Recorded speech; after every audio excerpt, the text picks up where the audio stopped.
I just can't understand it. We had such high hopes for this lad scheme. How could these retrofits go so badly wrong? We spent £20 million trying to improve people's homes, but the chief exec's inbox is crammed full of letters of complaint. Residents are saying what we've done has actually made things worse. It's going to cost us millions to put right. Oh, I don't mean to say I told you so, but... What? Well, I did say that we needed to apply past 2035 at our planning meeting before we started, but you said no. Yes, you did. But do you honestly think if we'd have done that, the outcome would have been any better? I mean, it's quite clear to me the contractors don't know what they're doing. It's their fault, we'll blame them. Oh, and where does that get us, Bill? I mean, what's that quote? You know, the definition of insanity is doing the same thing over again and expecting a different result, something like that. Get Sean on here and we'll get to the bottom of it.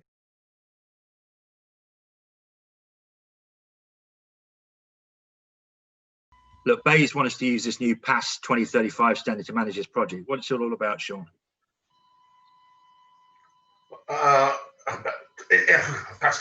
It's a load of red tape, man. Look, it's optional, and I would avoid it like the plague. Yeah, but what is it? PAS 2035. It's a load of flow charts and processes, but it's just too complicated.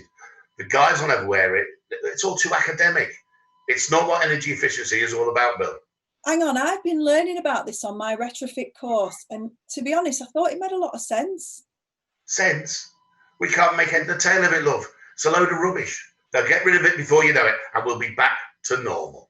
Hang on, look, I agree. It is a bit tricky to get your head around it at first, but well, we've often had problems with in the past with retrofit. I think we should at least think it through. I had a briefing with the sustainability consultants, and it made my head spin. So much jargon, unintended this, interstitial or initial that, I can't even say it. Ventilation the other, there's a load of hot air. They told me I should aim to Enefit with an energy sprung. I mean, whew. Look, Bill, you get the money, give us the walls to clad, and we'll have them all done by the end of the year. It's how it's always been, and there's nothing wrong with it. When have I ever let you down?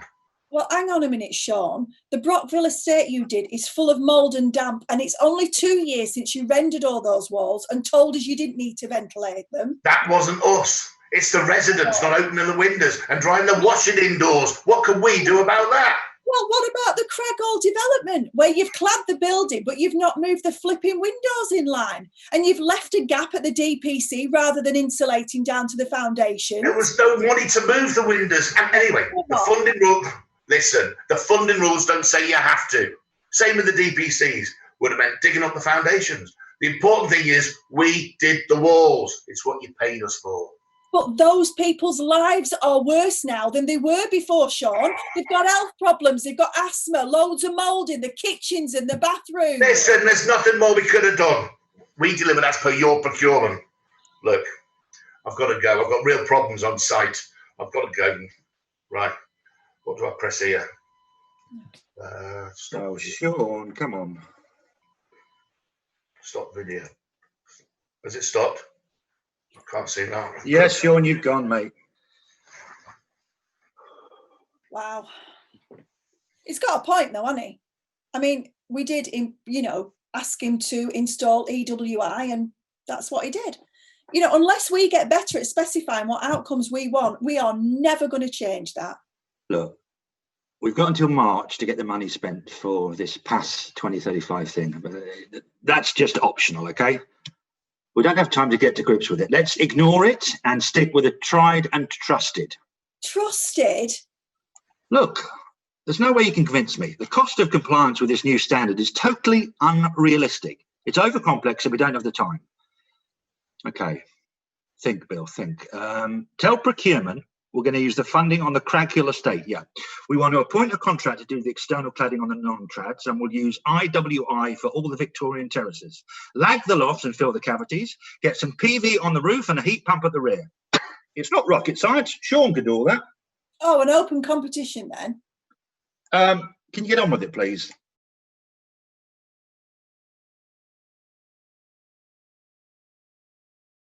Craghill is a disaster. What am I missing here, Joy? How would this past 2035 thing have changed things? Okay, well, let's work through the retrofit process and keep it simple, yeah? Tell you what, Bill, describe to me the process as it works just now. Right, okay. Well, we get the funding. We get energy assessors to do a quick survey, and they tell us what the software says we should do. Right. We decide we're going to spend it on wall cladding, boilers, solar panels, etc. Then we procure a contractor to deliver it. Pretty much leave them to get on with it. Yeah, and we always deliver on time and on budget. Okay. So let's just compare that then to this PAS 2035. Now, as I understand it, PAS says there are 6 stages to a retrofit project, yeah? So stage 1 is about pulling together information about the property and deciding what exactly is it that we're trying to achieve. It's also about talking to residents and understanding their lifestyle, you know, how they live, what it's like to live in their properties right now. Yeah.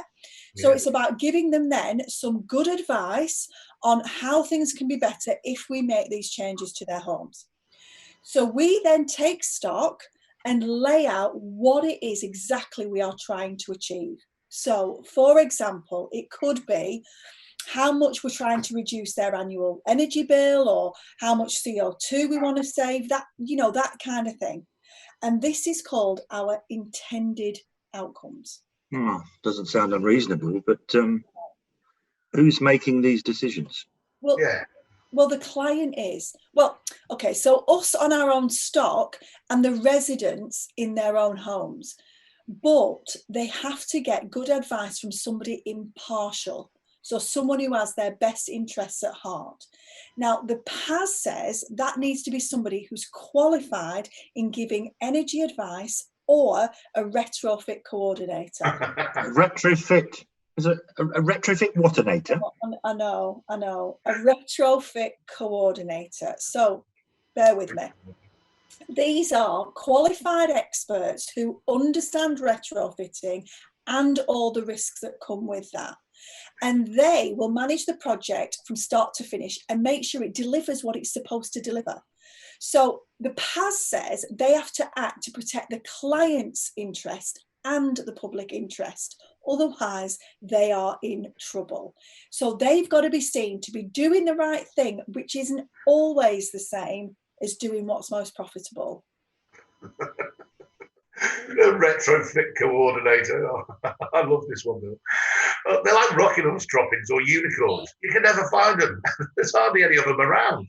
Well, except there is, though, Sean, because there's over 200 fully qualified coordinators now, and loads of them are freelance. There's plenty to support a scheme like Lads, I'm telling you.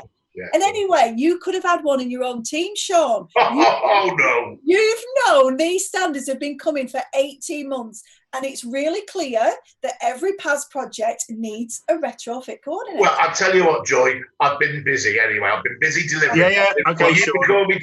Well, all right, mate. All right. So what is it these retrofit coordinators do then? Well, like I said, their job is to manage the project from one end to the other, cradle till grave, and they make sure everything is done in compliance with PAS 2035. So that means from advice through to assessment, design, planning, installation, and post-completion. Their job is to link everything together and make sure it delivers what it's flipping supposed to. Literally, everything runs through them. So the coordinator works for the installer? Well, they can do, but we'd probably see that as a conflict of interest. So it'd be better to appoint somebody independent. Or you could train your own in-house coordinator, like I'm doing. Oh, sounds a bit like being a busybody to me, Joy. What do we need some jobs worth telling us what we should be doing? We know what we're doing.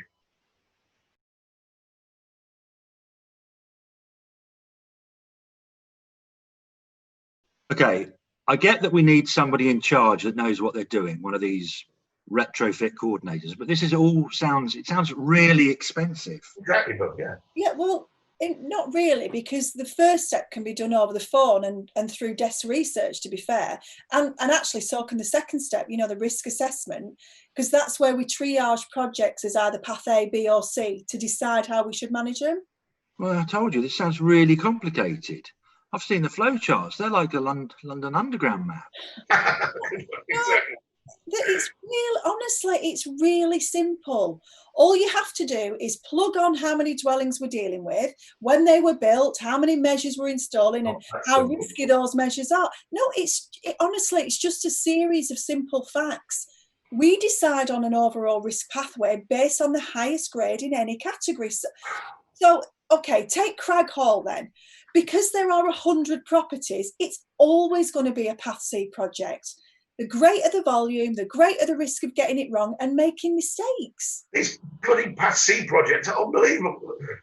Listen, John, how can putting render on walls be high risk? It's not. It all comes with a 25-year warranty anyway. These EWI projects, they should be Path A at least, at best. Path A? Right, Yeah. hang on. Let me just hang on. Let me show you this. Yeah? See that? Wake up and smell the coffee, Sean. All right.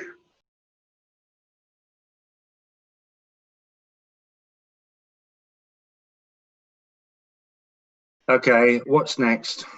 Well, stage 3, which is the whole dwelling assessment. Oh, you mean when you get an EPC report? Well, no, because that's way too superficial to be useful.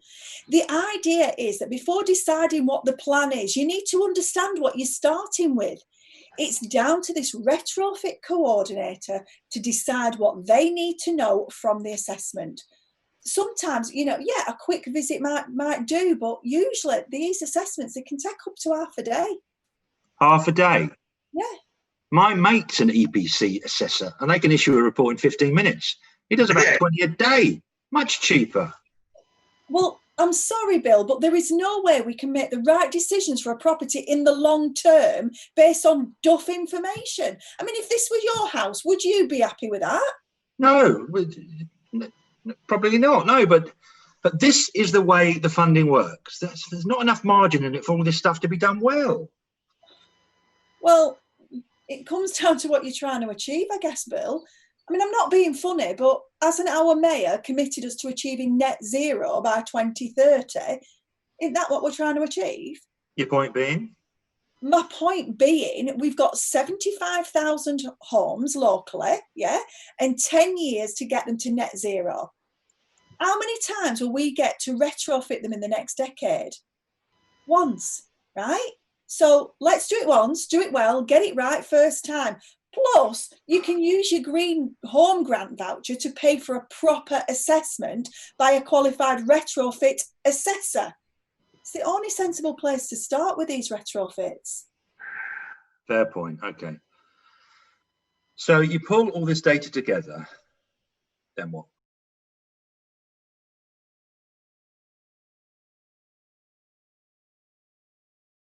Then you move to stage 4, which is planning and design. Design? We're not building the bloody Shard here, just a few energy efficient measures. Design, honestly. Right, like I said, Bill, you know, we get one shot at this, don't we? So let's get it right first time, eh? Yeah, but who the hell is going to pay for all this, Joy? Well, you are, Bill. And do you know why? Because if we balls this up, it's going to cost a whole lot more to put it right than to pay for an architect to help get it right in the first place. There's a scheme in Preston just now that is so bad that to put it right, the cost is going to run into flipping gazillions. Oh. And you, come on, Bill, you know that Crag Hall could easily go the same way if we don't act. Fair point, fair point. So we might get fewer measures for our money initially and spend more on assessment and design at the front end. Yeah. Right, okay, I see that. So what happens next? Well, the retrofit coordinator receives all the data and a report from the assessor. Telling him what he should do. Well, no, he'll get an advice report telling him what the software says he should do, but it's absolutely down to the coordinator to decide if that's what's really appropriate. because under the PAS, the assessor can't make recommendations because they're not qualified. So these coordinators, they know their stuff then? Oh, flipping right, they do. They've had to do quite a meaty course and qualifications. They've got I think it's a level 5 diploma in retrofit coordination and risk management, and it takes them weeks to study it. Plus, they've already got to have lots of experience. Many of these energy assessors, they've only had a few days training, so they just aren't able to make them kind of decisions. Right. So what do they do next? Well, they weigh up the options, discuss it with the client and agree a plan. But then here's where the clever bit comes in. You mean the complicated bit? No, not complicated at all. They create a bespoke plan for that building to get it as low a carbon position as possible over a period of, say, about 20 years. And that's called a medium-term improvement plan. This lays out what measures they plan to install and in what order. A bit like a service for your car, but, for your house. And under the lads, we might get, say, 10, 20K for a property, yeah? Well, that is nowhere near enough to do a full retrofit, right? So our plan needs to lay out what the right first steps are and lay out what we need to come back to later. Joy. Just stop there. That's not how it works. We fund measures. We get the grant funding and we allocate it through our supply chain. We don't create retrofit plans, do we?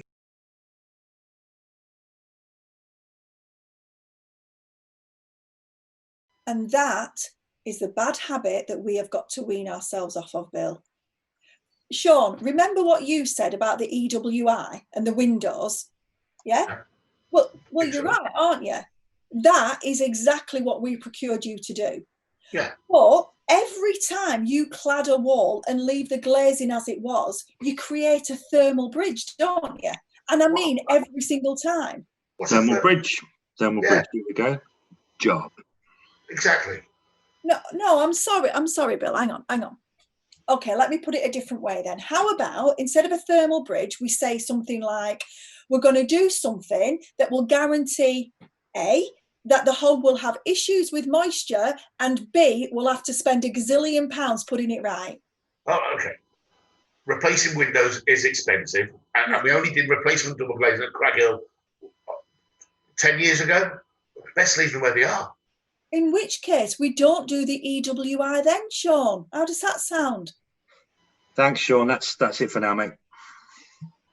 What? Oh. Can you? Yeah. Turn your thing off, mate. What's up?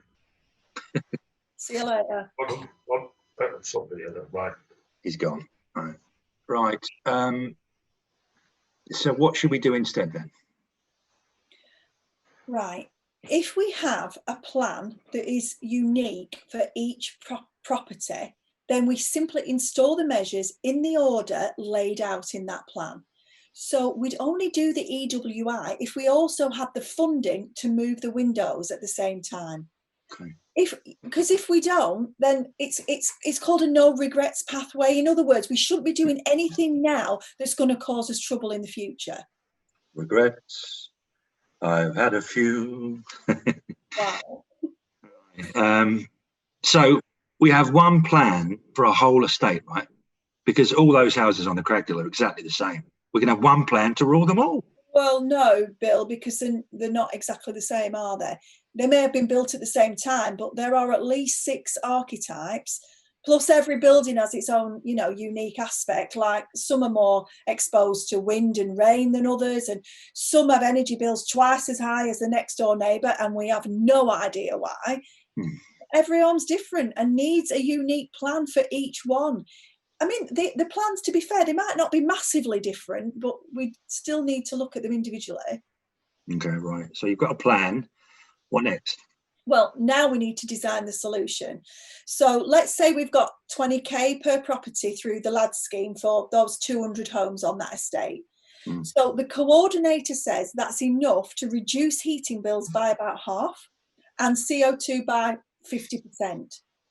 That would be enough to get them potentially from an EPC band D up to maybe EPC band C, maybe even a B.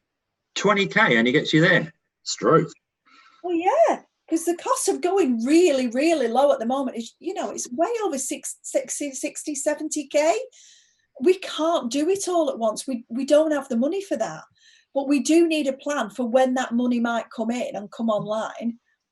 What we need to do is get things right to start with, then think about the longer term. So over the next decade or so, if you think about it, how much have we budgeted to spend on the repairing and upgrade of those houses? It's about 20k, yeah. That's new roofs, windows, bathrooms, kitchens, usual stuff. Yeah. So when we do those things, we'll have scaffolding, we'll have labour, we'll have floorboards up and lofts accessible. And if we're forward planning that stuff over a decade, it means it'll be cheaper to do this other stuff at the same time. So you mean I should integrate retrofit into my asset management strategy? Oh, wow. Who's using jargon now? Sorry, Joy. What's next? Oh, that's right. Design.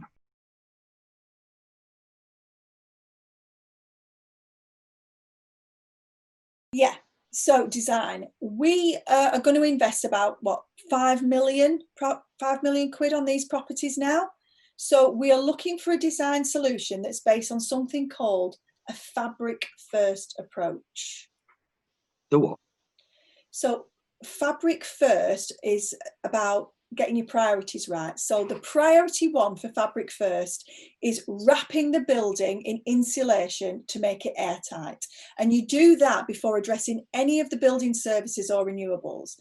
So this means getting the demand for the heat and power as low as possible before you go about installing heat pumps or solar panels or any of that stuff. It also means ensuring adequate ventilation when we wrap that building, because that way we can avoid all those lovely damp and mold problems. Sean's an insulation contractor, but he always tells me ventilation isn't his thing. But you can't fault his renderings. It's really first class. Everything looks great. Yeah. It looks great for a year or so, doesn't it? But I'm not being funny. Have you seen these pictures from Bragall? There's spalling, there's cracking, there's condensation, there's mold, there's damp. It looks a flipping good then, does it? And worse still, it leaves us no further forward in terms of what we're trying to achieve. Why? Why? Well, because it's all got to come off again. And we've got to start again, Bill. And in the meantime, real people have to live in these homes. I am here, you know. Where is it? I heard all that. But you make it sound like we'd be better doing nothing at all. I tell you, we do a good job, and we've never been beaten on price. Well, it's hardly an option, is it? If we're trying to eradicate fuel poverty, achieve our flipping carbon targets and improve the lives of our residents, that's why, look, the only choice here is to do it right. Okay. I heard you. So we've understood the starting point. We've got a plan for the property and a design solution that should work. Yeah. Can we get on with it now, please? Yes.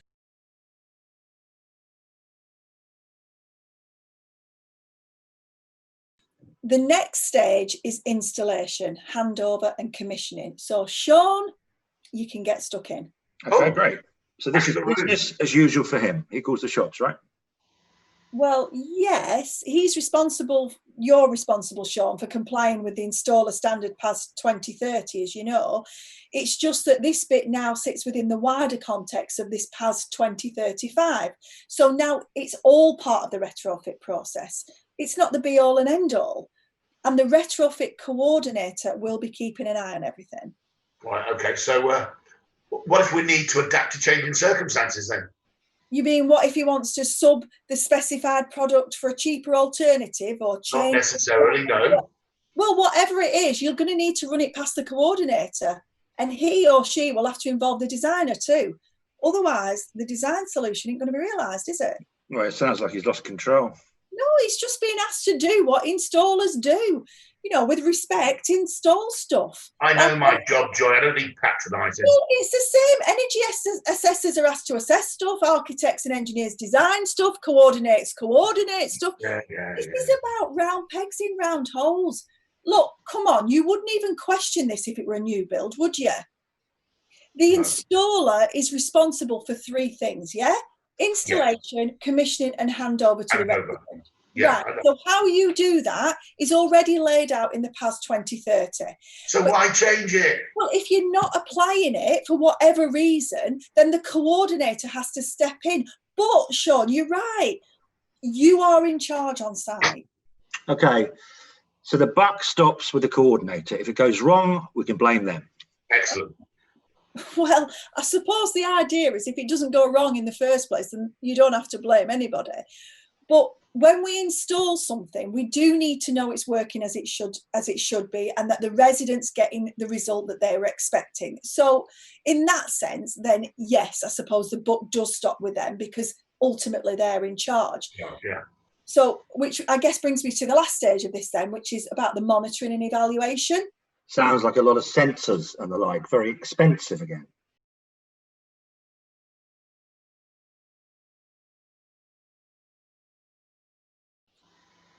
Not really, and certainly not in the first instance, because it's just a short satisfaction survey initially, you know, just checking that things have been done according to the plan or according to those intended outcomes that we set out at the start, remember? So all we're doing is checking people are getting what they expected. Well, yeah, I guess so. And that there's no hidden nasties, you know, no damp or mold or condensation type issues. And if there are? Well, if there are, then the coordinator's got to escalate it to the next stage of monitoring. And they have to get another coordinator in so that it's independent.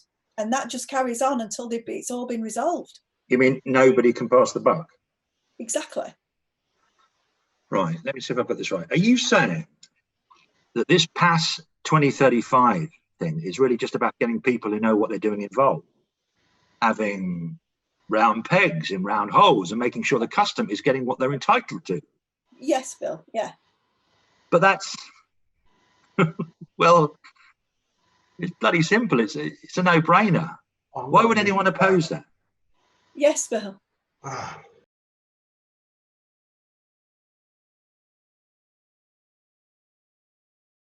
Sean, can you give me an update on the Craggle Estate project, please? Yeah, gladly. We've had the assessment reports back. Quite surprising. Oh, no. In what way? It turns out that every single one of those properties are, well, different from the others. Our coordinator is worth their weight in gold. So you managed to find one then? Yeah, well, it was a lot easier than I thought. There's a free service called RetroBook. We posted our job on there and we received 4 responses from fully accredited coordinators, well within 48 hours. Yeah, and we've run the data collected past our coordinator and they're working up the medium-term plan for each property. The architects are building a PHPP model for each archetype, and on some, we reckon we could get down to a pretty low level of residual heat demand. Joy, can you just in English, please? Yeah. Right. Okay. Okay. We've done some sums. And the residence home will be warmer and cheaper to heat. Plus, we can decide on what heating system is required rather than over-specifying. I'll tell you what, if I'd have known sooner how valuable some of that testing data would be, I'd have done it years ago. For a start, we know all the existing defects, the leaks, the gaps and so on. They all need sorting out before we can install stuff. It costs money to put these things right, but short-term pain, long-term gain. Also, I can actually see the best value for money options. And it's not what the software usually spits out at me. Not only that, these medium-term plans are bloody wonderful. Oh, great. Why? Well, because not only can I tell you what we should spend money on now, I can also tell you what should spend on money for years to come. See, it gives me a pipeline of work. Oh, wow. So you're converted to PAS 2035 then, Sean? Of course, John, it's brilliant. No idea why people didn't say differently. See, I've always been in favour of it, of course. We've always embraced innovation and we've always moved with the times. Apart from the ventilation piece, that's all plain crazy. Why? Well, customers just won't pay for it, will they? It's like having a nice car that costs a packet and trying to sell optional extras with it. They're all broke by that stage and won't sign up for any more. That's what they're telling my advisors. But what are they selling them, Sean? Insulation. No, no, Sean. No, they're selling them condensation. Have they explained that? No. We could try that. Look, Sean, I want you to repeat after me. A retrofit project without ventilation is a condensation project. A retrofit project without... Okay, I get it. I get it. I understand. I really do, honestly. Okay. So to summarise, PAS 2035 has given us what? Well, I'll say this. I guess it's allowed us to make better decisions, highlighting risks and how to manage them. It's put people in charge who know what they are doing and who can't walk away when things go wrong. It's going to be fewer defects and snags. It's going to improve the lives of thousands of people. It's going to create jobs locally. It's going to reduce our CO2 footprint. It means that we can scale up our business knowing there is a pipeline of work for years to come. It means I can invest in my workforce to ensure they are all appropriately qualified. It means the chief executive is going to get a lot less post. That's brilliant. Ah, told you so.